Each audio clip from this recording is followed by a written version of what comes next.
The Nile, lifeblood of ancient Egypt and lifeblood of modern Egypt. Today we are exploring in the area known as Thebes, which is the ancient capital, and also home to the Valley of the Queens, the Valley of the Kings, the Ramesseum, the Colossi of Memnon, Luxor, and much, much more. This is Luxor Temple, but the focus of today's video is about Karnak. The history of Karnak, the Karnak complex, is largely the history of Thebes and its changing role in the culture. Religious centers varied by region, and when a new capital of the unified culture was established, the religious centers in that area gained prominence. The city of Thebes does not appear to have been of great significance before the 11th dynasty, and previous temple building there would have been relatively small, with shrines being dedicated to the early deities of Thebes.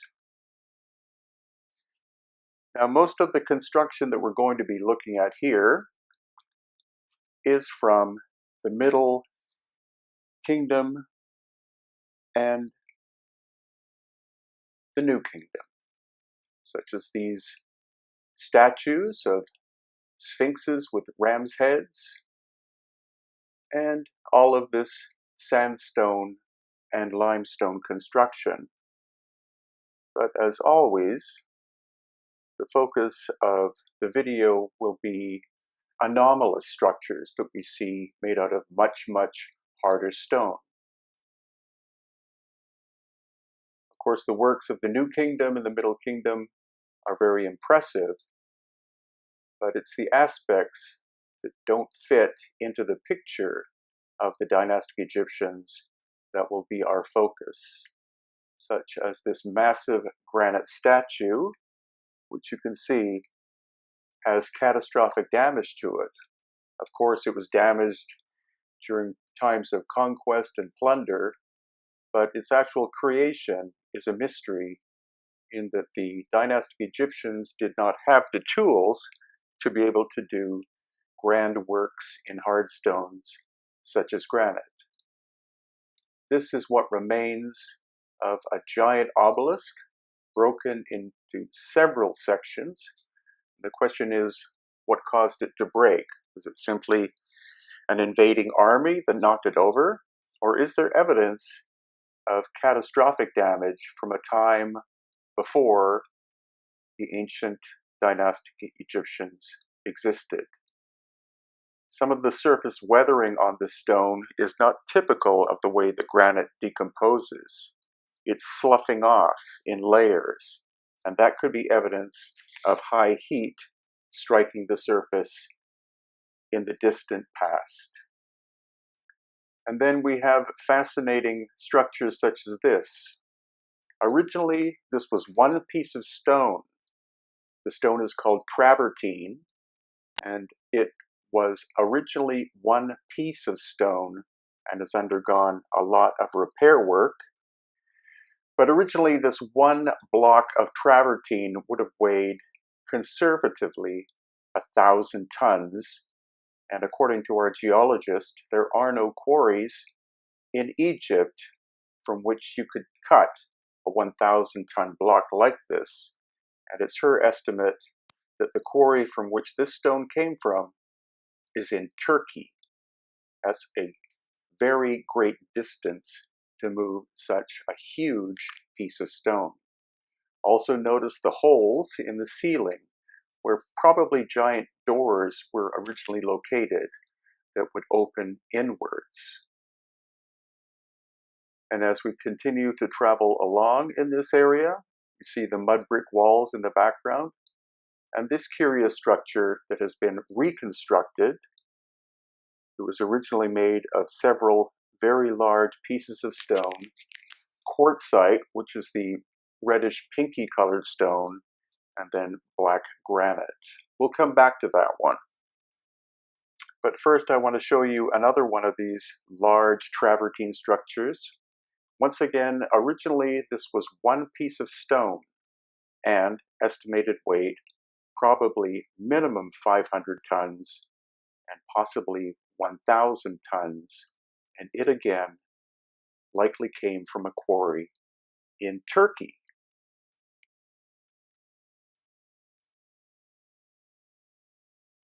Here again you can see the perfectly circular holes in the ceiling that probably would have been hinge points for two massive doors. And the hieroglyphics are not as finely done as the structure itself, so the hieroglyphics were probably added during the dynastic period. This is actually quite a common thing that we see in ancient Egypt, where the dynastic people adopted the older structures they found, probably repaired those that showed evidence of catastrophic damage, and then carved their hieroglyphics into them. Once again, the perfectly circular holes in the ceiling. And here, evidence of a saw. Now, during most of the dynastic period, the Egyptians had bronze tools, as in bronze saws and chisels, not steel. Steel came in most likely at a minimum around the 8th century BC. And now we're exploring that structure that we walked past previously, once again made out of relatively large blocks of quartzite and also granite.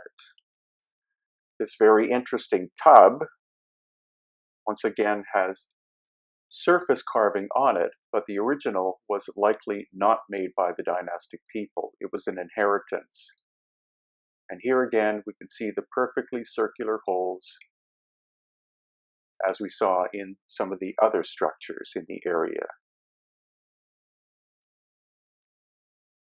Now, quartzite is located in general in Cairo, which is a fair distance away from this area of Karnak and Thebes, and granite in general came from the Aswan quarry, which is in the southernmost part of Egypt.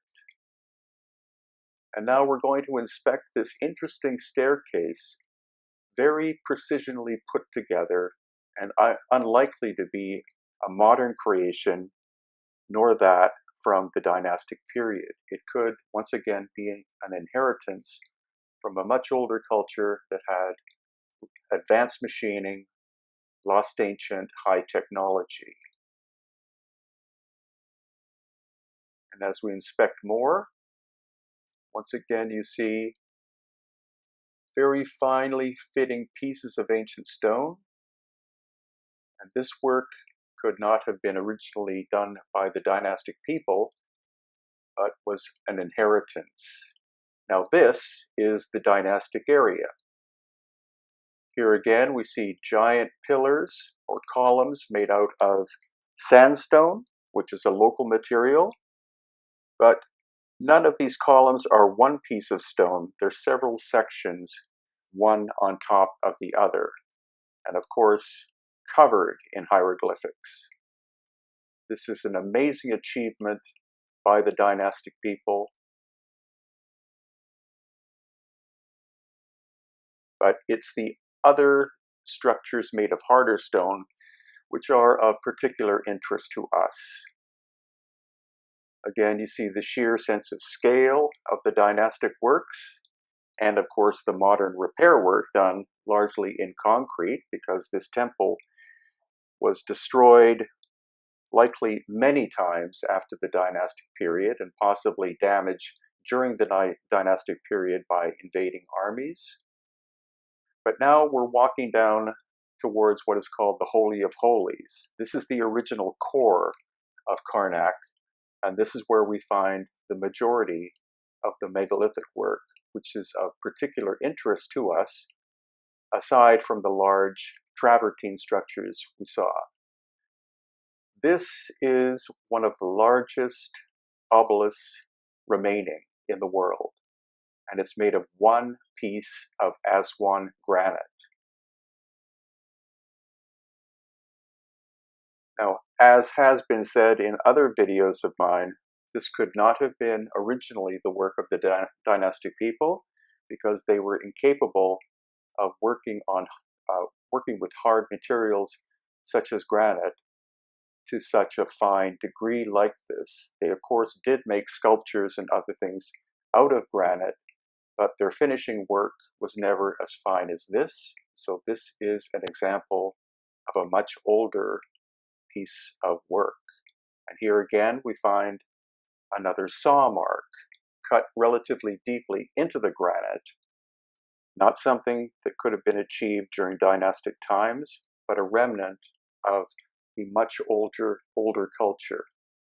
Here again, we see another very fine saw mark. You cannot do work like this with a bronze saw. This would require something much harder.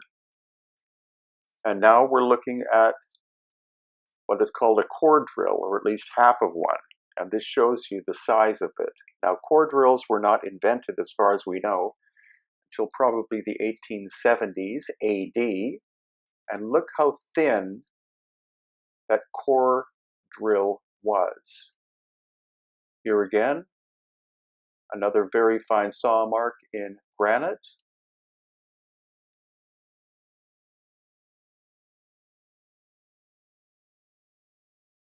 And another perfectly round core drill hole. When we look at it in detail, we can even see the feed rate or the penetration of the core drill.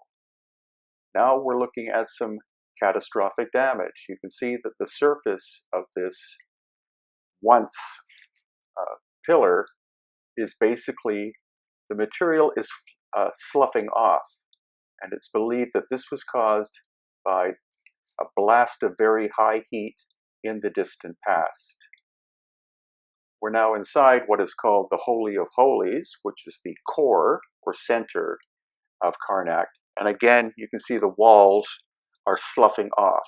Again, likely the result of a blast of high heat, possibly plasma from the sun that occurred approximately 12,000 years ago, according to some experts such as Dr. Robert Schoch and Dr. Paul Laviolette.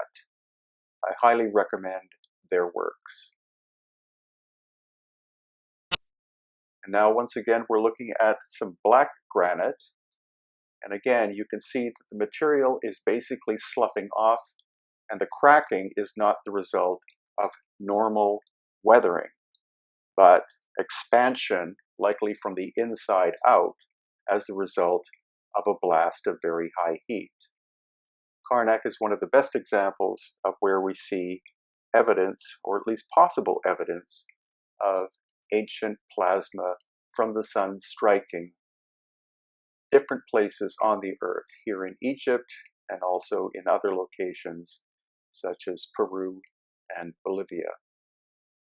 Now here is some granite, again, which is degrading very badly, and this, once again, is not the result of standard normal weathering, but more likely the result of a blast of high heat. And a very large piece of travertine with 2 perfect drill holes, and also catastrophic damage, which again I believe is the result of high heat. So its locations such as Karnak and also the Ramesseum and the Colossi of Memnon, which are all relatively close to one another, where we see strong evidence of ancient catastrophic damage that occurred prior to the time of what we call the pharaohs or pharaonic time span. Now, once again, we're looking at a very large statue made of granite, where again the material is basically sloughing off.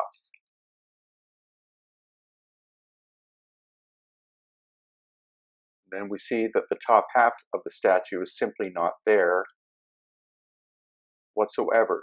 Look at the high polish on the lower part of the leg.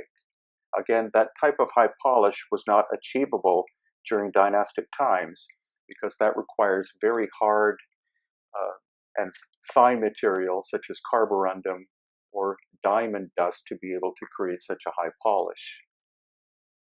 Here again, we're seeing more sloughing off of the surface, very large blocks of granite that lock together without mortar, and more perfect drill holes.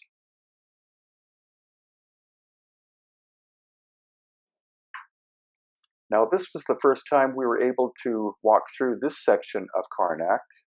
This was in April of 2019. Prior to that, as far as I know, this area was not open to the general public, and it was filled with amazing ancient wonders. Look at the almost perfect flatness of this granite slab. Once again, almost impossible to achieve during dynastic times. And then a gray or black granite or syenite or possibly even diorite statue that has literally been blown to pieces. Here again, you can see the high polish that would have been very difficult, if not impossible, to have been achieved during dynastic times. And in this section, we're going to see some quartzite statues. Again, quartzite is a material that would have been very difficult for dynastic sculptors to work with. And the nearest quarry of quartzite of this scale is located in Cairo, which is quite a fair distance away.